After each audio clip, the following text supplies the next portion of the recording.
बोध इंस्टीट्यूट पर आप सभी लोगों का स्वागत है। उम्मीद करते हैं आप लोगों की तैयारी जोर तोर से चल रही होगी। आज आप लोगों का एडमिट कार्ड भी आ गया है। आप लोग अपना सेंटर भी सब लोगों को पता चल गया होगा किसका कहाँ गया है। अब बस आप लोग करंट को अच्छे से पढ़ते रहें और जो आपके नोट्स हैं उनको रिवीजन करते रहें। इसी रिवीजन श्रृंखला में हम आज जो है मध्यकालीन भारत की जितनी इम्पोर्टेंट पुस्तकें हैं उन पे चर्चा करेंगे, क्योंकि यहाँ से क्वेश्चन आते रहते हैं। तो चर्चा करते हैं। हम लोग देखते हैं कि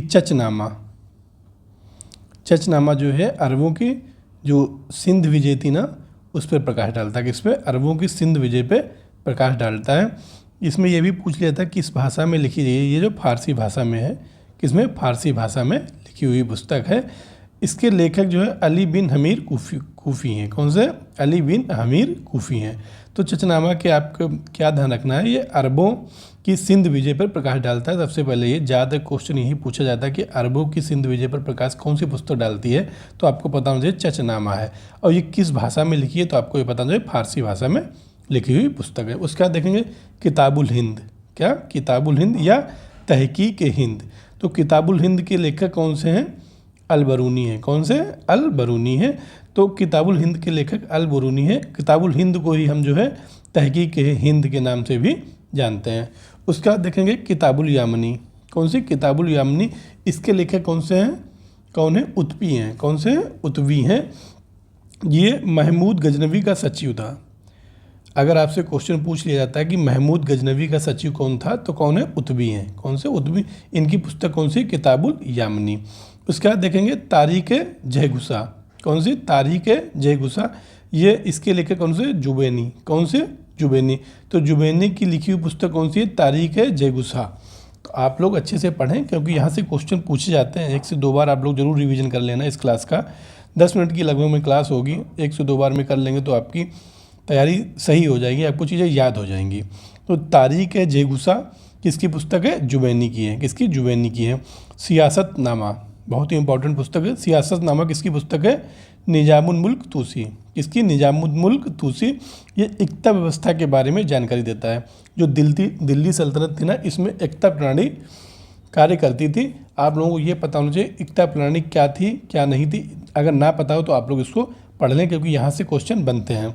तो सियासतनामा जो पुस्तक है, ये इसके लेखक हैं निजामुल मुल्क तूसी। कौन है? निजामुल मुल्क तूसी।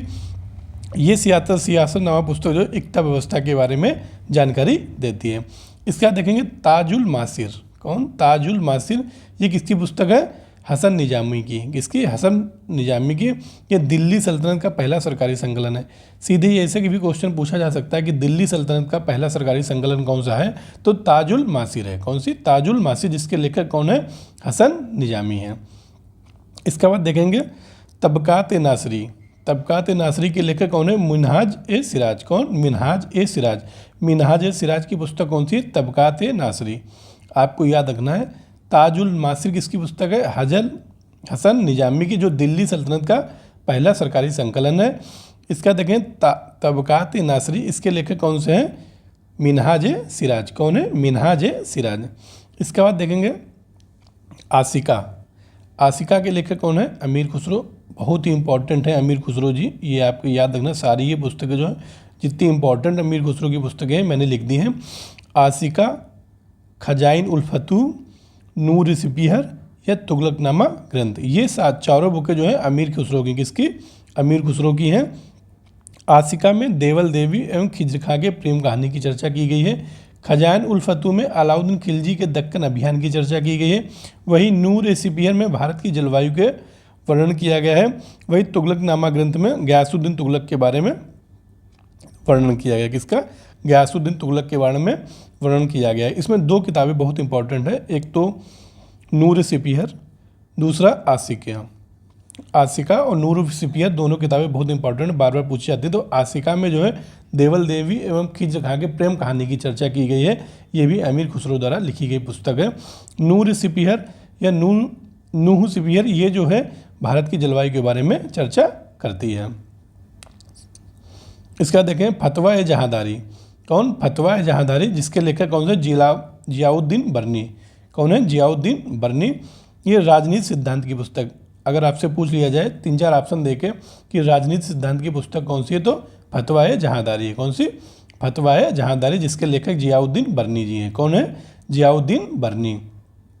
इसके आगे देखेंगे तारीख फिरोज शाही, जिसके लेखक भी बरनी है। कौन? तारीख फिरोज शाही, जिसके लेखक कौन है? बरनी है। इसके देखेंगे फतुहात फिरोज शाही, ये जो फिरोज शाह तुगलक की आत्मकथा है। पूछ लिया जाएगा, आपको ऐसे 3-4 किताबें दे देगा, तारीख फिरोज शाही, फतुहात फिरोज शाही, फतवाए जहांदारी, और आपसे पूछ लिया जाएगा कि फिरोज शाह तुगलक की आत्मकथा किस पे लिखी गई है, तो आपको पता है फतुहात फिरोज शाही, जो फिरोज शाह तुगलक की आत्मकथा पे संबंधित पुस्तक है। उसका देखेंगे रिहला या रेहला या तूफ़तुल नज्जार, ये जो इब्न बतूता की पुस्तक है, इसकी इब्न बतूता, तो इसको रेहला भी बोलते हैं या रिहला भी लिख सकते हैं, क्योंकि रिहला कह देते हैं, कभी रेहला भी बोल देते हैं, या इसे तूफ़तुल नज्जार भी कहा जाता है। ये किसकी पुस्तक है? इब्न बतूता की। इंपॉर्टेंट है, याद रखना कि रेहला किसकी पुस्तक है? इब्न बतूता की। उसका देखेंगे शाहनामा किसके? फिरदौसी। शाहनामा के लेखक कौन है? फिरदौसी। ये अफ़गानिस्तान का महाभारत है। पूछ लिया जा सकता है कि अफ़गानिस्तान का महाभारत किस पुस्तक को कहते हैं, तो शाहनामा है। कौन सी? शाहनामा। रेहला बहुत इंपॉर्टेंट है, याद रखना, रेहला किसकी पुस्तक है? इब्न बतूता की है। इसका देखेंगे तारीख सुबुक्तगीन। कौन? तारीख सुबुक्तगीन, इसके लेखक कौन है? बैहाकी हैं। कौन है? बैहाकी। तारीख सुबुक्तगीन, इसके लेखक कौन है? बैहाकी। तो आप लोगों को सारी जितनी किताबें दिल्ली सल्तनत की हमने आपको पढ़ा दी, जितनी इंपॉर्टेंट किताबें हैं उन पे चर्चा की गई, तो आप लोग इसको 1 से 2 बार जरूर रिवीजन कर लें, क्योंकि क्वेश्चन यूपी पीसी से बुक्स से आता है।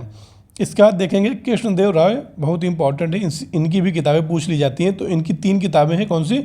अमुक्त माल्यद, उषा परिणय और जामवती कल्याणम।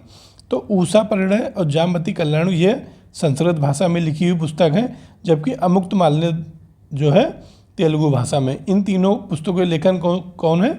कृष्णदेव राय। कौन? कृष्णदेव राय, बहुत फेमस है, आप लोग पढ़े होंगे इनके बारे में हिस्ट्री में अच्छे से। तो कृष्णदेव राय की तीनों पुस्तकें अमुक्त माल्यद, उषा परिणय और जामवती कल्याणम। अब हम देखेंगे मुगल काल की जितनी महत्वपूर्ण पुस्तकें, इनके बारे में चर्चा करेंगे, क्योंकि यहाँ से भी क्वेश्चन पूछे जाते हैं। तो देखेंगे तुजुक बाबरी, क्या है? तुजुक बाबरी, ये बाबर की आत्मकथा है। कभी कोई पूछ लिया जाए कि बाबर की आत्मकथा के पुस्तक का क्या नाम है, तो तुजुक बाबरी, ये तुर्की भाषा में लिखी हुई पुस्तक। कौन सी? तुर्की भाषा में। इसकी भाषा भी पूछा जाता है कि कौन सी भाषा में लिखी हुई पुस्तक है। उसके बाद देखेंगे हुमायूं के शासनकाल में फारसी में अनुवाद। तुजुक बाबरी का फारसी में अनुवाद जो है हुमायूं के काल में जैना खां और पायंदा हसन ने किया था। कौन? पायंदा हसन ने किया था। का हुमायूं के काल में जैना खां और पायंदा हसन में इसका फारसी में अनुवाद किया था। उसका जो अकबर काल में अब्दुल रहीम खामखाना ने इसका जो है फारसी में अनुवाद किया था। तो तुजुक बाबरी मूल रूप में तुर्की भाषा में लिखी हुई पुस्तक है, जो बाबर की आत्मकथा से संबंधित है। इसका फारसी भाषा में अनुवाद हुमायूं के काल में जौना खां एवं पायंदा हसन ने किया था, वही अकबर के काल में अब्दुल रहीम खामखाना ने किया था। इसके बाद देखेंगे हुमायूंनामा पुस्तक के लेखक कौन है? गुलबदन बेगम जी हैं। कौन है? गुलबदन बेगम जी हैं हुमायूंनामा पुस्तक के लेखक। इसका देखेंगे अकबरनामा अबुल फजल। अकबरनामा किसने लिखी? अबुल फजल ने लिखी। इसका देखेंगे तबकात अकबरी, जिसके लेखक कौन है? निजामुद्दीन अहमद है। कौन? निजामुद्दीन अहमद है। तो हुमायूंनामा पुस्तक इंपॉर्टेंट है, पूछ लिया जाता है हुमायूंनामा के लेखक कौन है? कौन है? गुलबदन बेगम जी हैं। इसका देखेंगे अकबरनामा। अकबरनामा के लेखक कौन है? अबुल फजल है। कौन है? अबुल फजल। इसका देखेंगे तबकात अकबरी, तबकात अकबरी, इसके लेखक कौन से? निजामुद्दीन अहमद है। कौन है? निजामुद्दीन अहमद। इसका देखेंगे पुस्तक मुंतखाब उल तवारीख। कौन? मुंतखाब उल तवारीख, बहुत इंपॉर्टेंट है, जिसमें मजहरनामा का वर्णन किया गया है। आप लोगों को पता होना चाहिए कि मजहरनामा की चर्चा किसने की थी और कब की थी, ये इंपॉर्टेंट है। आप लोग हमें कमेंट बॉक्स में बताएंगे कि मजहरनामा की घोषणा कब की गई थी। मजहरनामा की घोषणा कब की गई थी, ये आप लोग कमेंट बॉक्स में अगर वीडियो देखें तो ज़रूर बताएं। तो मजहरनामा का चर्चा किस बुक में है? मुंतखाब उल तवारीख में है, जिसके लेखक बदायूनी है। कौन है? बदायूनी है। ये महाभारत, रामायण, रातरंगी का फारसी भाषा में अनुवाद किया। कभी पूछ लिया जाए आपके महाभारत, रामायण या रातरंगी का फारसी भाषा में अनुवाद किसने किया, तो बदायूनी जी ने किया था। किसने? बदायूनी जी ने किया था। इनकी पुस्तक कौन से? मुंतखाबुल तवारीख है, जिसमें मजहरनामा की चर्चा की गई। किसकी? मजहरनामा की चर्चा की गई है। इसके बाद देखेंगे तुजुक ए जहांगीरी। कौन है? तुजुक ए जहांगीरी, जो जहांगीर की आत्मकथा है। कौन? जहांगीर की आत्मकथा है। इसका देखेंगे मासिर जहांगीरी। क्या? मासिर जहांगीरी, जो ख्वाजा कामगार हुसैन। क्या? मासिर जहांगीरी के लेखक कौन है? ख्वाजा कामगार हुसैन जी हैं। इसका देखेंगे इकबाल नामा ए जहांगीरी। कौन? इकबाल नामा ए जहांगीरी, जिसके लेखक कौन से? मुतामिद खान है। तो अबुल फजल की हत्या का वर्णन किस पुस्तक में किया गया है? इकबाल नामा ए जहांगीरी में।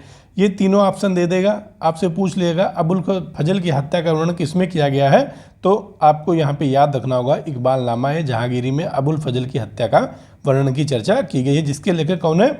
मुतामिद खान है। कौन? मुतामिद खान है। देखना, ये याद रखना, तुजुक ए जहांगीरी जो है जहांगीर की आत्मकथा की पुस्तक है। किसकी? जहांगीर की आत्मकथा पर लिखी गई पुस्तक है तुजुक ए जहांगीरी, याद रखना।